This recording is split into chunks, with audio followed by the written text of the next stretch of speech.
So it looks like all of us have our audio connected.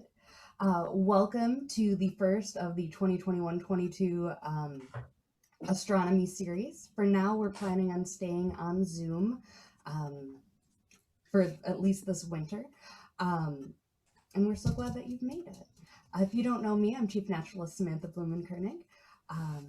And before we get started, coming up at the Nature Center, we have Nature Journaling Club on October 31st at 2 p.m. in the Education Yurt.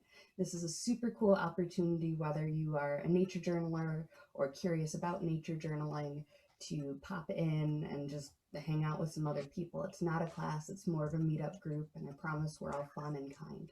So hopefully we'll see you there. Also, the Eagle River Nature Center, we're working on starting every program by acknowledging that we are located within the ancestral Dena'ina homeland, home to the people who are now members of the Kootenai and Knik tribes, and we're grateful for their generations upon generations of stewardship. With that, we're super fortunate to have Dr. Travis Rector, from UAA, an astrophysicist, to be talking about what astronomy can teach us about climate change. With that, I'm going to turn it over to Travis. Okay, thank you, Samantha. I hope everyone can hear me okay. I know we've all done Zoom many times, but I'll just mention that while I'm talking, you're more than welcome to raise your hand at any time if you have any questions, since it's a shame we can't all be together at the Nature Center. That's always a highlight for me to get to go up there, but I look forward to talking with you all today. So as Samantha mentioned, I'm an astronomer at UAA, and I've also been teaching about climate change for many years. And it's something that came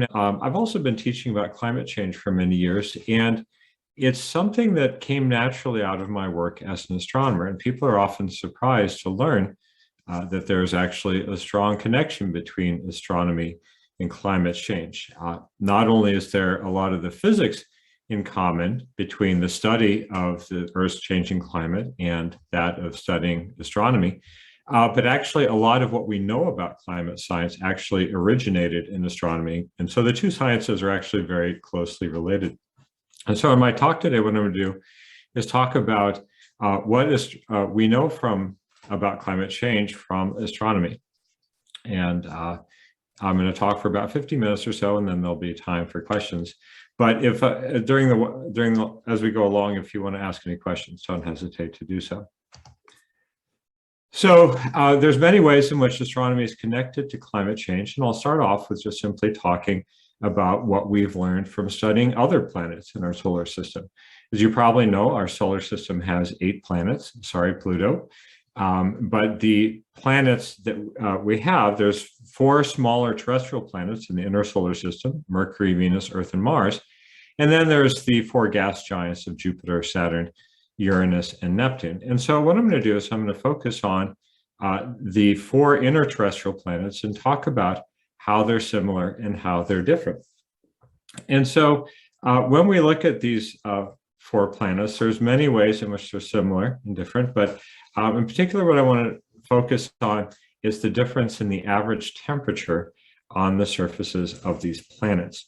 So if you look at these temperatures, you'll notice that going from the distance from the sun to Mars, that the temperatures go from very hot to cooler, with one notable exception, and that is the planet Venus. You'll notice that even though Venus is further away from the sun than Mercury, it's actually quite a bit hotter. The average temperature on the surface of Venus is a searing 880 degrees Fahrenheit. And so the question is, why is that? Why is Venus so much hotter than Mercury, even though it's further away? Well, the answer has to do with the atmosphere of the planet. And so what I'm showing here is a comparison of the characteristics of the atmospheres for the 4 terrestrial planets. First off, notice that Mercury doesn't have really any atmosphere at all. And then if you compare Venus, Earth, and Mars, you'll notice that Venus has a very thick atmosphere compared to the Earth. The atmosphere of Venus is 93 times the mass that of Earth. That is, if you were to weigh the amount of gases in the Venus atmosphere compared to Earth. And another thing I want to point out is notice that the atmosphere of Venus is very different than the Earth. It's made up almost entirely of carbon dioxide gas. And that's the reason why Venus is so hot. It's because it has this thick atmosphere made almost entirely out of carbon dioxide.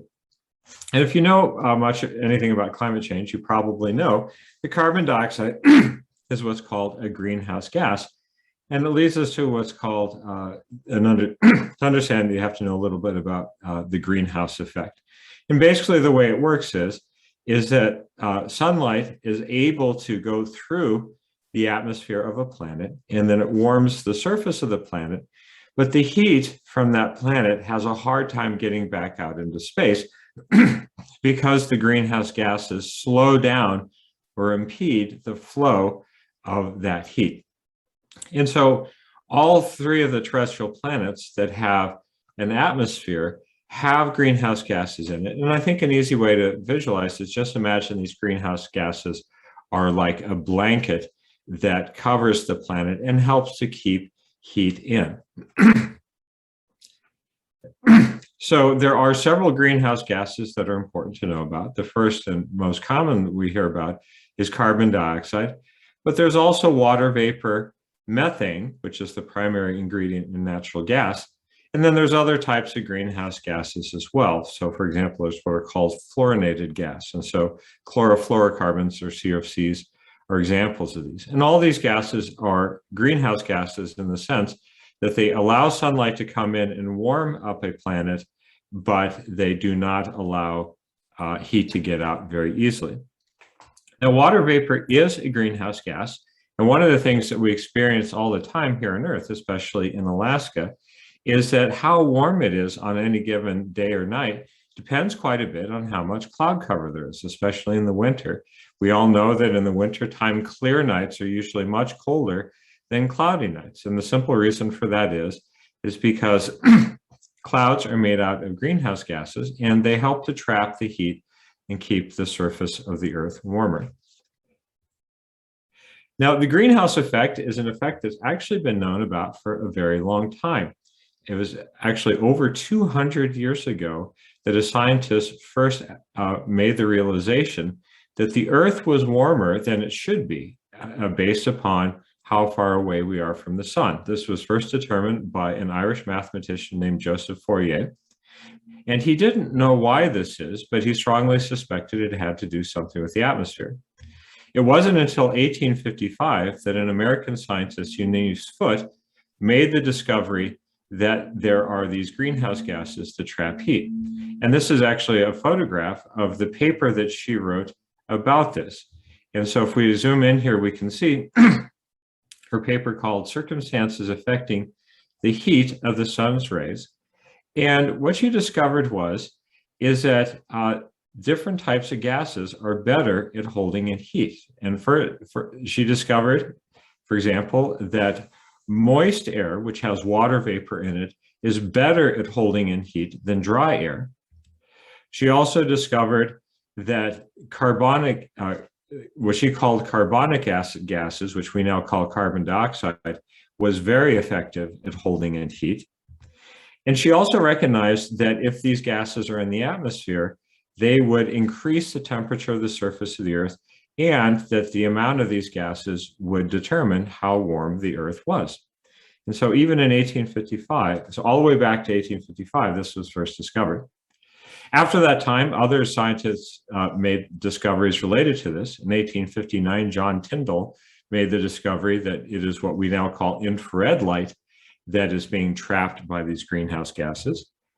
In 1896, a Swedish scientist named Svante Arrhenius was the first to actually calculate how hot the Earth would be if we were to double the amount of greenhouse gases in it.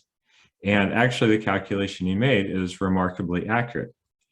And then in 1899, a scientist named T.C. Chamberlain made the realization that the Earth's climate could change depending on whether or not the amount of these gases and the Earth's atmosphere changed. And so it's really remarkable. This is by the end of the 19th century, scientists have made all the fundamental discoveries necessary for understanding the cause of climate change, and that is that it is the amount of these greenhouse gases in the Earth's atmosphere which determine how hot the surface is.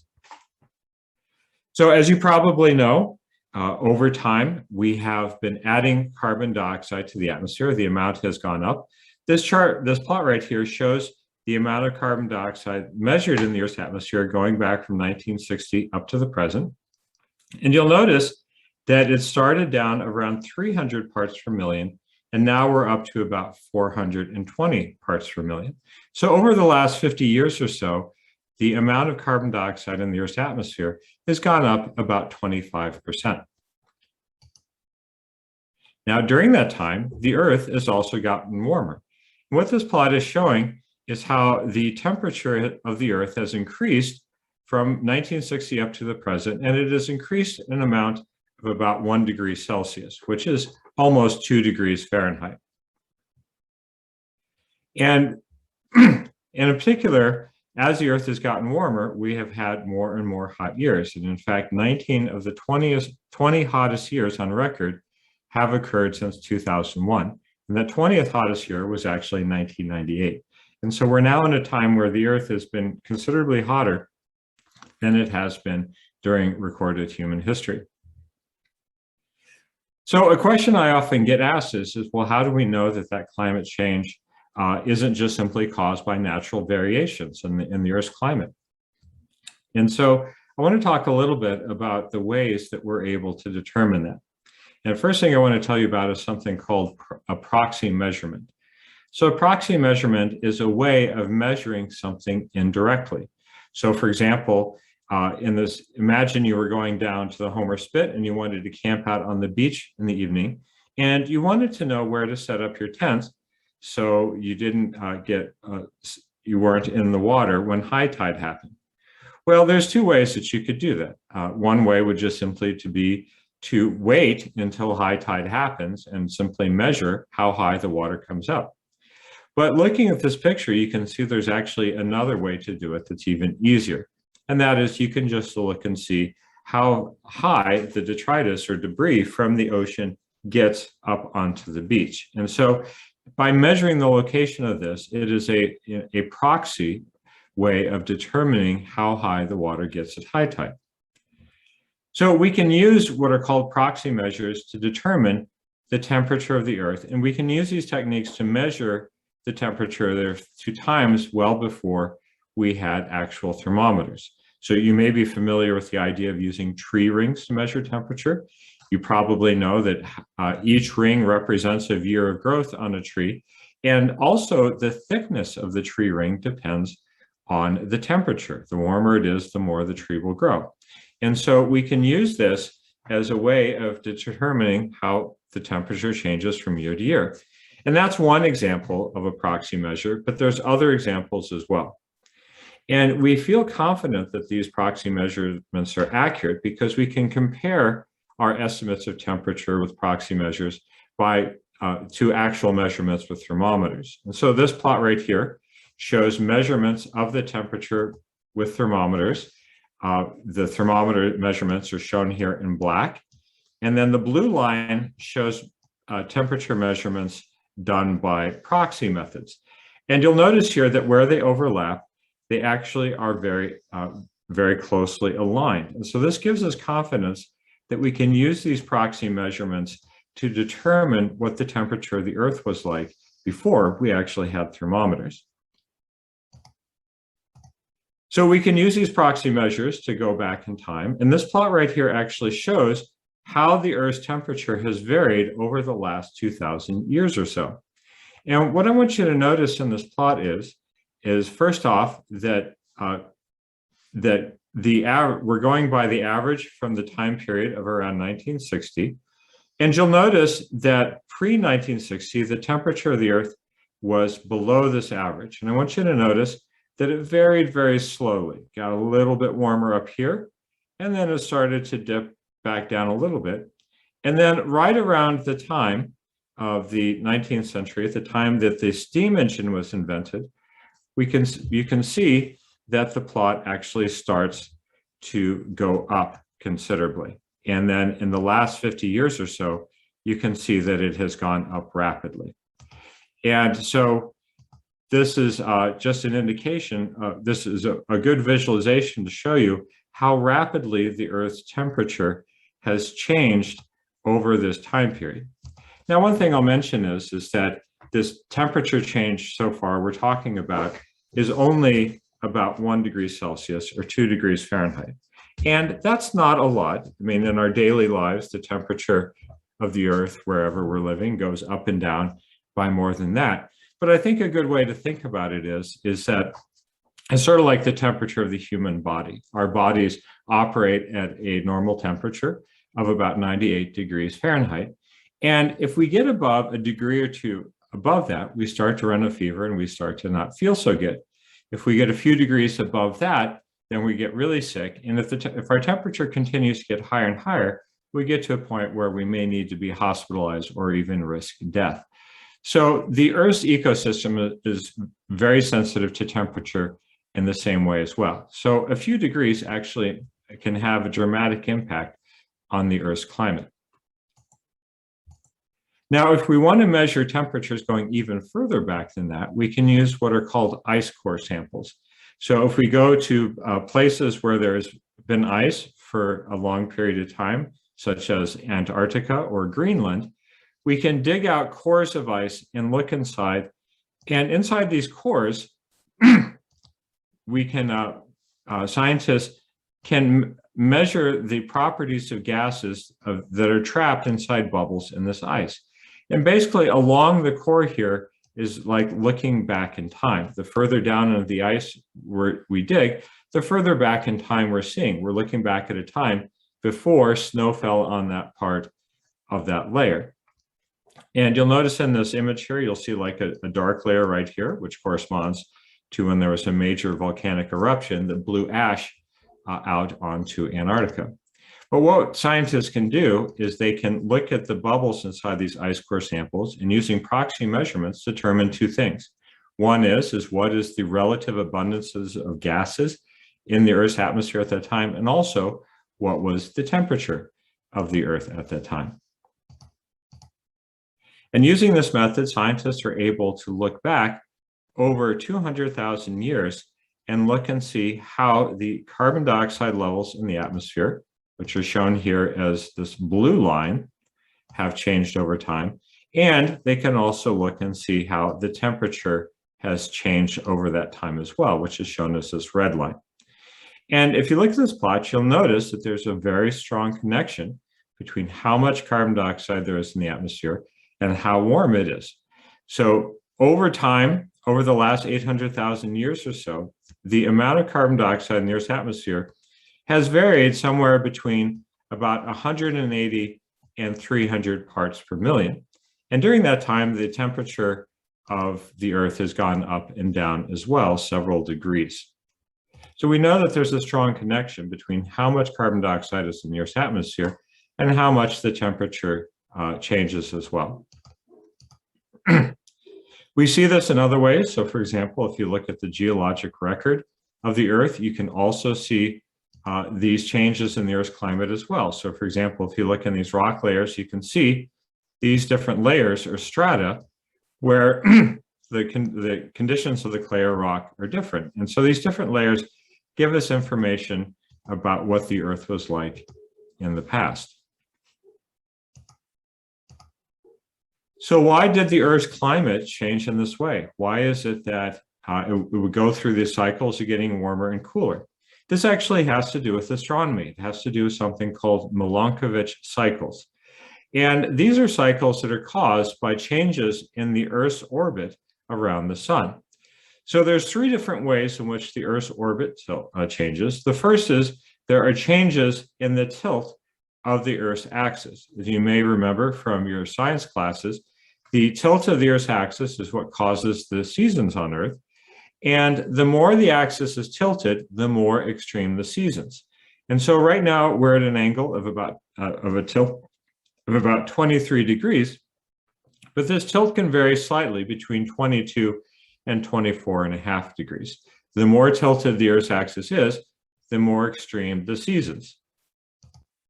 Likewise, there have been slight changes in what's called the eccentricity or the ellipticity or egg-shapedness of the Earth's orbit. If the Earth's orbit were a perfect circle, then the distance between the Earth and the Sun would stay constant. It would always be the same distance. But the Earth's orbit has a little bit of an ellipticity to it, which means there are times when the Earth is closer to the Sun and times when it's further away. And because of the gravitational effects of the other planets in our solar system, the Earth's orbit changes its shape, and it does so in these 100,000-year cycles. And these two also affect the climate of the Earth. And then finally, the Earth's axis wobbles, just like a spinning top does. And what that does is it changes at what time of year we have the seasons. So right now, winter time in the Northern Hemisphere starts at the end of December. But if we wait about 13,000 years, it would actually be just the opposite. Winter time would start in June. And so because of the wobbling of the Earth's axis, this also has an effect on the seasons. So as a result of these changes, the severity of the seasons and the timing of the seasons vary. And so there's times when the Earth is warmer and it is in what's called an interglacial period. And there's times when it's cooler, when it is what we call an ice age. So if we look back at the history of the Earth, we can see that the Earth has actually gone through many different phases. In fact, several times the Earth has been in a phase that's called a snowball Earth. This is a time when the Earth was almost completely covered in snow. And we know this in part because we actually find glacial silt as far south as the equator. And this was a time, so for example, the last snowball Earth occurred about 600 million years ago. And at this time, the amount of carbon dioxide in the Earth's atmosphere was about 100 parts per million. And again, for comparison, is currently about 400. So this is a time when the Earth was much colder and there was a lot less carbon dioxide. Now, also in the history of the Earth, there's times when the Earth has been much warmer. If we look back 540 million years ago, there was a time called the Cambrian Explosion, which is a time when all these different complex forms of life started to evolve on Earth. And this was a time when the Earth was very hot. Notice that at this time, the amount of carbon dioxide in the Earth's atmosphere was about 7,000 parts per million.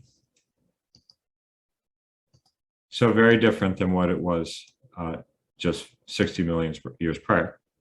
Now, for the last 100 million years or so, we've been what's called the Cretaceous warm period, which is when things have been have been warmer than they are now. And then the last 2 million years, we've been in a period going through what are called the Quaternary Ice Ages, which is where roughly every 100,000 years, we oscillate between a warm period and one of these ice ages. So the last ice age we had was about 50,000 years ago. And currently we are in a period known as the Holocene. And one of the things I want to emphasize is that the Earth has only been the way that it is now for the last 10,000 years. So the Earth has had all these changes in its climate due to these natural cycles, but it's only been in the last 10,000 years that the Earth's climate has been as it is now. So if we look back at this plot here, we can see these 100,000 year cycles that I was talking about. Notice that roughly every 100,000 years, the amount of carbon dioxide in the atmosphere goes up at the same time that the temperature goes up. And these two also drop at the same time as well. Now, the time periods where it is warmer are known as the interglacial periods, and the times when it is colder, these are known as the ice ages. Now, for reference, I want to point out that the first Homo sapiens, the first humans like ourselves, came to be somewhere around 200,000 years or so. And it's only been in the last 10,000 years that we have been in this time period where the Earth is as it is now, where it has been warmer and we're outside of one of the glacials, one of the ice ages. This is also when humans transitioned from being hunter-gatherers to advanced civilizations, where we had agriculture and built cities and had forms of government like we do now. So the way that we live right now has only existed for the last 10,000 years. So to understand how the Earth's climate has changed in the past and how it's changing right now, we need to think about two things. The first is what's called the energy budget, and the other is what's called the carbon budget. And these are called budgets because they work very similar to the way our budgets at home work, just like our bank account does. If we make more money than we spend, then the balance of our bank account goes up. And likewise, if we spend more than we make, our balance goes down. And the temperature of the Earth works the same way. If the amount of energy entering the Earth system exceeds the amount leaving, then the temperature of the planet will go up. And to figure out what the energy budget is, we have to look at these different factors. The most obvious one is simply the sun. Since the sun is a source of energy on the Earth, we have to ask ourselves, does the sun's brightness change? We also have to worry about something called albedo. And albedo is simply a measure of how dark a surface is. You've probably all had the experience of getting in a black car on a sunny day, and you've noticed how hot it can get inside that car. And the reason why that happens inside a car that's darker on the inside, like a black or dark blue, is because dark surfaces absorb sunlight more readily, and so they get warmer. The energy budget also depends on what are called greenhouse gases, on what are called aerosols, and then also internal variability. So for example, something that you've probably heard of before that's called El Nino. So I want to talk just very briefly about what each of these tells us. So the first thing to look at is the sun, and to ask ourselves, does the sun change its brightness? And could that possibly be the explanation for why the Earth is warming up now? So in this plot, what you're seeing is the brightness of the sun going back from 1730 up to the present. And you'll see that the brightness of the sun has actually changed very little over that time. Notice that the brightness of the sun is about 1,360 watts per square meter. And the sun has changed its brightness going up and down, but it's only changed by a very little bit, basically going between 1360 and up to 1362. So just very, very small changes in the brightness of the sun. But in particular, I want you to know that the sun has actually been dimming over the last 60 years, which is the time when the Earth is warmed the most. And so this plot right here shows the temperature of the Earth, which is shown as this blue line. And what I want you to notice here is that the temperature of the Earth has increased through here at the same time that the sun's brightness has actually changed just a little bit. It's gotten a little bit dimmer.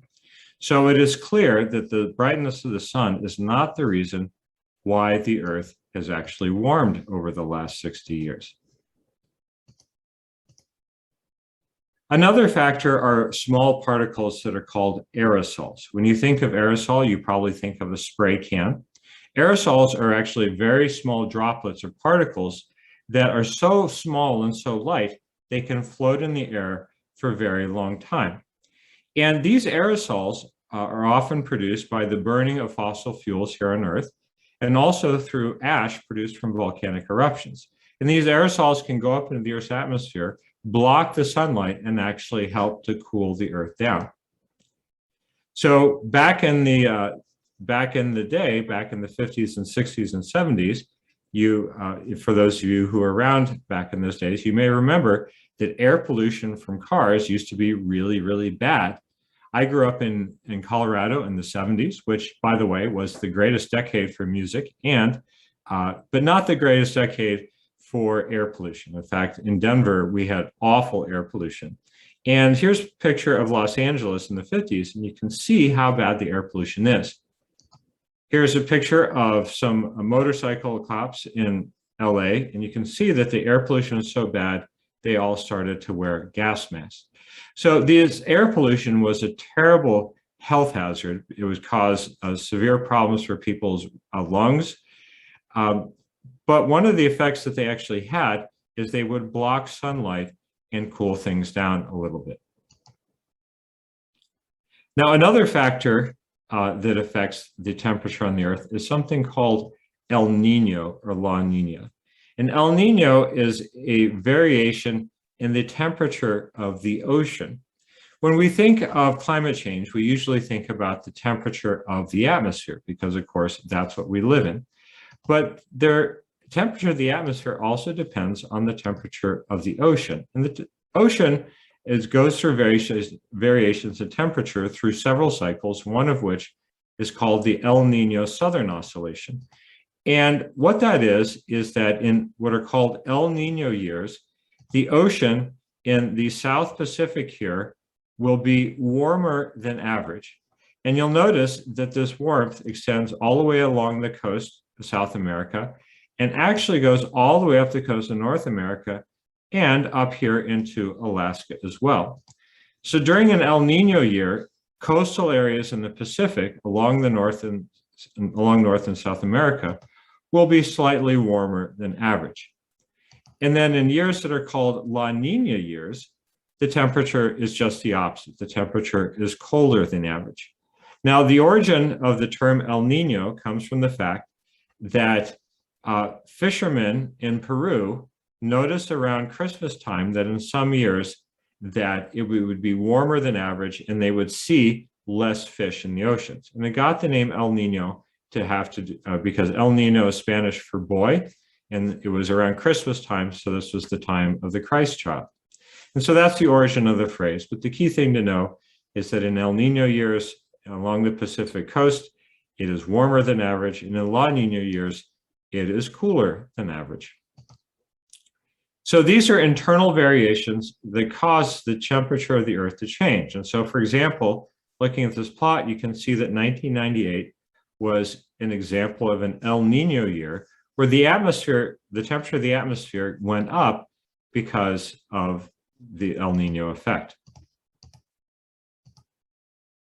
So does El Nino cause climate change? The answer is no. El Nino and La Nina have nothing to do with climate change. These are just temporary variations in the temperature of the Earth's atmosphere due to its interaction with the Pacific Ocean. But these effects cancel each other out and are not a cause of climate change. Just so you know, every year, the National Oceanic and Atmospheric Administration makes predictions about what the upcoming winter will be like. And they've predicted this winter will be a La Nina year, which is cooler than average. Last year was also a La Nina year. And so it looks like that we're going to have a winter that was very similar to last year, which is good news if you like to ski. Okay, I want to talk a little bit now about what's called the carbon budget. And that is, like the energy budget, we have to worry about where carbon dioxide is coming from and how it gets into the Earth's atmosphere. So just like the energy budget, we have sources of carbon dioxide. These are places where carbon dioxide comes from. And then we also have what are called sinks. And the sink, as you can imagine, like the drain in your sink, this is something that takes carbon dioxide out of the Earth's atmosphere. And if we're adding more carbon dioxide to the atmosphere than is being removed, then the total amount of carbon dioxide in the atmosphere will go up, and so also will the temperature of the Earth. So this plot right here shows how the amount of carbon dioxide in the Earth's atmosphere has changed from the 1960s up to the present. And one of the things I want to point out here is if you look closely at this line, you'll notice that this line goes up and down. It has this nice wiggle shape to it, which I can't draw very well. In the inset here, you can see what that wiggle is. There's an annual cycle where the amount of carbon dioxide in the Earth's atmosphere goes up, peaks somewhere in April and May, and then it starts to drop down into October, and then it starts to go up again. And the reason for that has to do with the seasons. As you probably know, plant life absorbs carbon dioxide, and through the process of photosynthesis, it generates energy. And so the leaves on a tree are basically Mother Nature's solar panels. That's how they get the energy they need to produce food. So what happens is that the amount of carbon dioxide in the atmosphere increases until we get to May, where plants start to grow their leaves, and then the amount of carbon dioxide drops as those leaves absorb carbon dioxide. And then around this time of year, come September and October, of course, these leaves fall off the trees, and these leaves actually have carbon dioxide in them, and as the leaves decay, they release that carbon dioxide in the atmosphere, and the levels go back up again. So there's this annual cycle that's been described as like the Earth's lungs. In the summertime, the Earth's plant life absorbs carbon dioxide, like inhaling, and then in the wintertime, it exhales. So this is a natural cycle that has nothing to do with climate change, but you'll notice that this natural cycle is being added on to this ever-increasing red line, which is, again, because of climate change. So the amount of carbon dioxide in the Earth's atmosphere continues to climb and climb. And we're now at a level of about 420 parts per million. And the reason why that has to do with our carbon budget. So the primary factor in the Earth's carbon budget are, one, the use of fossil fuels like natural gas, coal, and petroleum, ways in which we change land use. So for example, deforestation. When we cut trees down, those trees no longer are able to absorb carbon dioxide. And then there's other places that these gases are absorbed as well. So they go into the Earth's atmosphere, they go into the Earth's ocean, and also into the soil in our ground as well. So this plot right here shows how some of the chemical reactions that explain how this works. So this chemical reaction right here, the first one, shows what happens when we burn methane, which is the primary ingredient in natural gas. We combine methane with oxygen, and by burning those two together, it produces carbon dioxide and water vapor. Maybe you've noticed water dripping out of the tailpipe of a car before. That water vapor is actually coming from the burning of gas inside the car's engine. Now, this process can also go in the opposite direction. If you have plant life through the process of photosynthesis, it can absorb carbon dioxide and water and produce oxygen and then complex molecules like this one, which is a sugar molecule. So this is the way that plant life is able to grow and produce food for itself. So these two processes reflect each other. The burning of hydrocarbons releases carbon dioxide and water, whereas photosynthesis absorbs it. So this plot right here shows the different sources and sinks of carbon dioxide. So first off, we have, through the burning of fossil fuels, we're adding about 35 billion tons of carbon dioxide to the Earth's atmosphere every year. And then also by cutting down plants, or what's called deforestation, that also has the net effect of an additional 3.5. So one thing I want you to notice is that burning of fossil fuels is responsible for 10 times as much carbon dioxide as land use change. So the primary culprit is the use of these fossil fuels. Now, where does this carbon dioxide go? Well, some of it goes into the atmosphere, some of it is absorbed by land, and then the rest of it is absorbed into the oceans. And so these are the different places where the gas goes. And we usually think about the carbon dioxide going into the Earth's atmosphere, but it's important to know that the others have important effects as well. Okay, so the amount of carbon dioxide that we are adding to the Earth's atmosphere is continuing to grow and hasn't slowed down. And in the year 2019, which is the last year that we have full numbers for, it is up to about 36 parts per million. Now, in 2020, of course, that slowed down a little bit because of COVID, but we're basically back to the levels we were before COVID actually happened. So right now, we're adding about 36 gigatons per year to the Earth's atmosphere. Now, people often wonder about volcanoes. Aren't volcanoes a source of carbon dioxide? And the answer is yes, they are. However, they don't release very much on a yearly basis. Over the span of thousands of years, when volcanoes erupt, they do add significant amounts of carbon dioxide to the atmosphere, but not very much on a yearly basis. So for comparison, every year volcanoes on Earth release somewhere between 65 to 300 million tons of carbon dioxide per year. In 2019, burning of fossil fuels released about 33,000 megatons. So one of the things I want you to notice here is that the amount that we are adding through the burning of fossil fuels is over 100 times bigger than what volcanoes do. And so volcanoes are not at all important when it comes to climate change. And this is important because often you hear people mistakenly say that volcanoes actually produce the most. And in fact, it's just the opposite. Volcanoes produce virtually none in comparison to fossil fuels.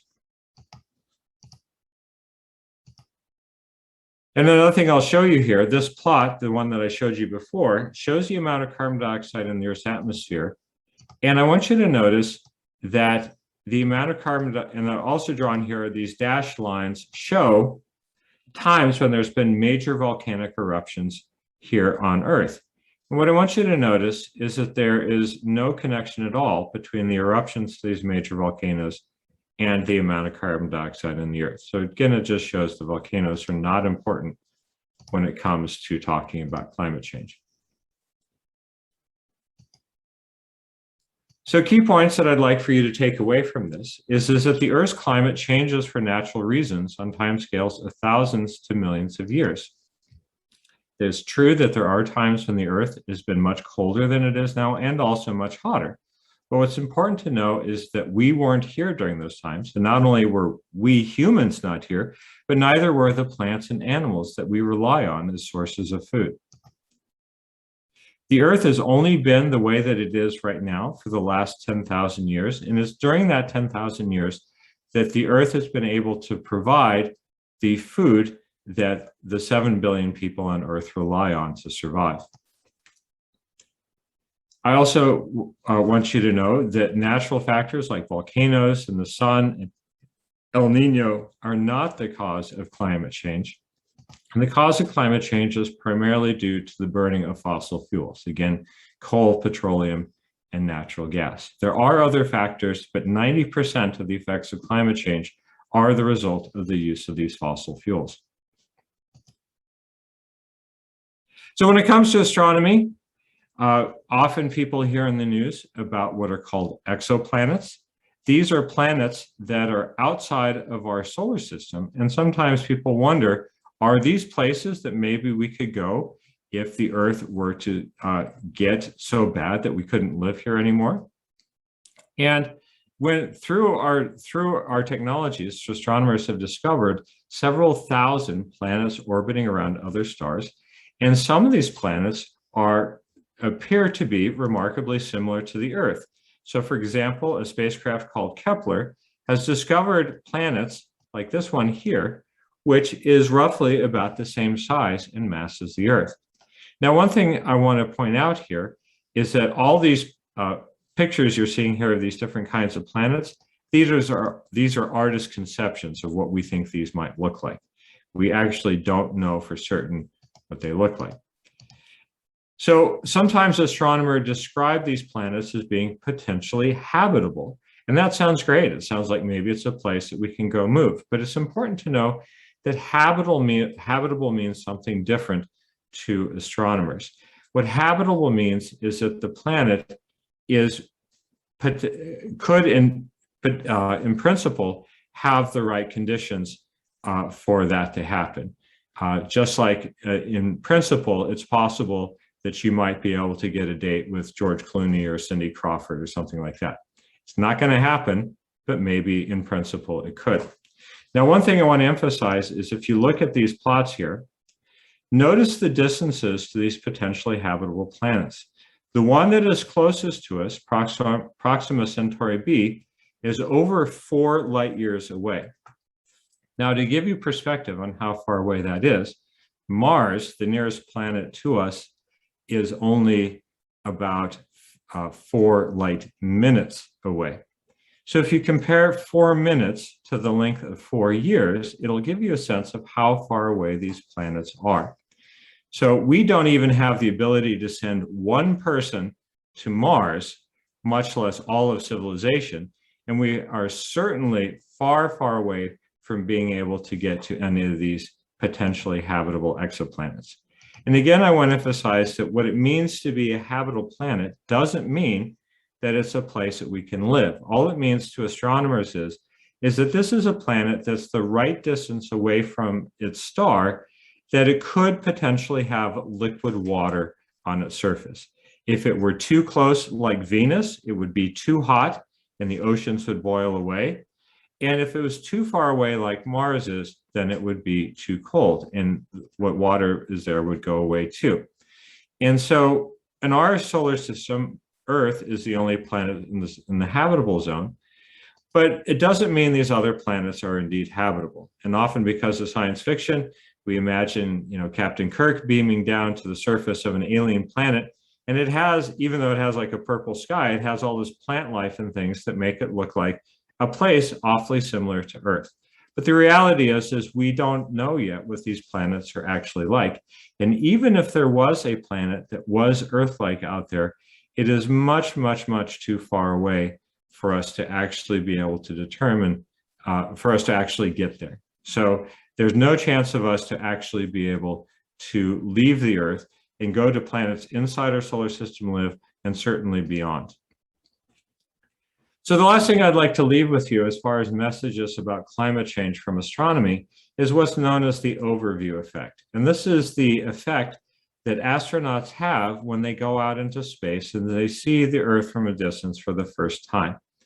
And many a steely-eyed astronaut has been brought to tears by the sight of their home world seen from a distance. So here's a quote I really love from Neil Armstrong, who you probably know is the first man to walk on the moon. And he says, as he looked up at the Earth, he says, "It suddenly struck me that that tiny pea, pretty and blue, was the Earth.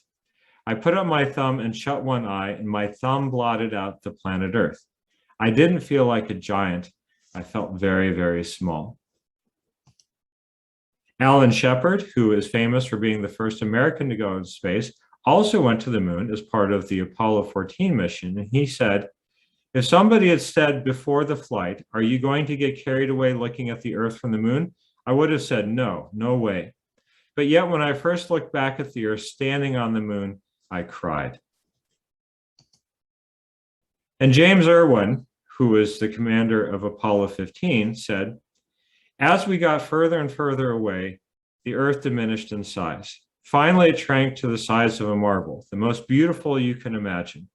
That beautiful, warm, living object looked so fragile, so delicate, that if you touched it with a finger, it would crumble and fall apart. Seeing this has to change a man." And one of the things I can tell you as an astronomer, while I haven't gotten to go in space and experience this firsthand the way astronauts do, I and other astronomers have this innate knowledge of how limited and finite the Earth is. And one of the things I'd like for you to reflect upon is that the picture of this object right here is the object that has held every human that has ever lived on Earth and probably ever will in the future. And right now, this object is straining to support over 7 billion people living on its surface. And as the climate changes, as we change the climate, particularly through the use of fossil fuels, we are affecting the Earth's ability to provide life for us, to provide the food and water that we need to survive. And so that is the astronomer's perspective, and I hope that gives you some perspective on how important it is to address the issue of climate change. Thank you, and I'm happy to answer questions, but I also just wanted to put up my email address here so you can reach me should you like to. So if you have any questions, I'm more than happy to take them. You can either raise your hand or you can actually just unmute your microphone, and feel free to ask that way as well.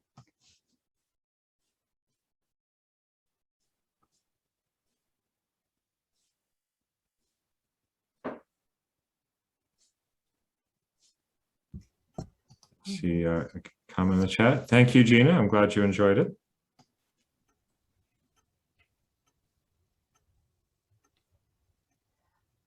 Well, Travis, thank you so much for taking the time. This was a really cool, different kind of astronomy presentation and all sorts of neat connections happening. So thank you, thank you, thank you. You're welcome. with that, it looks like we don't have any questions. I think it's time to wrap it up. Okay. Well, I know it's Friday night and we're all have had a busy day, a busy week. So thank you all for taking the time to come, and I look forward to seeing you all again, hopefully in person at the Nature Center. Thank you. Bye, everyone.